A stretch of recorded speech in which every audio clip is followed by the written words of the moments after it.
Sewell put out a statement today. I couldn't really find anything new in it. They're saying basically the same thing that everyone on the Apple side has said all along.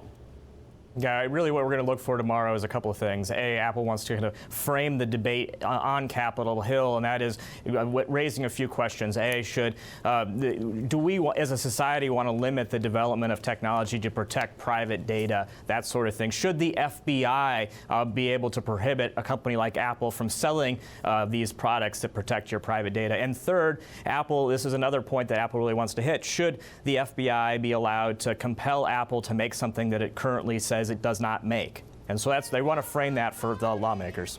Is there a lot of case law where one group has sued another group and forced it to do extra work or hire people and develop a product? Well, that's the debate that we're going to see in the courts later in March. What Apple's trying to do on the Hill is create this into a national debate and perhaps have a commission formed and perhaps a broader discussion about the balance between privacy and security in this country. But one of the options, I guess, what you're saying is Congress could say, all right, well, the idea that we have devices that are totally encrypted and cannot be broken into, that's dangerous to national security, so maybe we'll just outlaw the creation of any such device.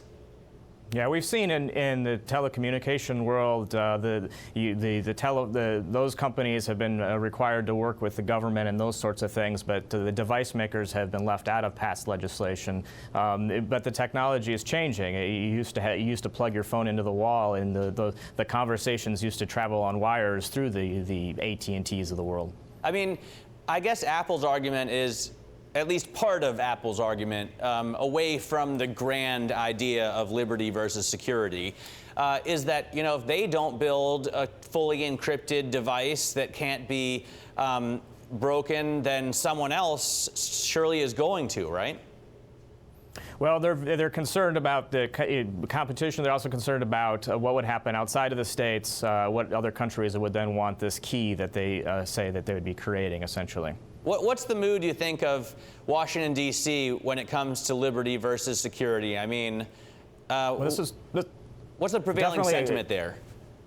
Yeah, this is one of those tricky questions because the most recent opinion surveys that are coming out from Pew would suggest that it's not necessarily a Democrats versus a Republican issue, that the folks that oppose Apple from fighting this are not against party lines. They're kind of grouped together. It's the independents that are uncertain about what they want and perhaps more willing to support Apple in this. So that leaves lawmakers on the Hill, searching for answers and searching for ways to figure out how to navigate this situation. There's concern, of course, among some lawmakers that of the grassroots ability of tech companies to kind of rise up very quickly on an issue such as this.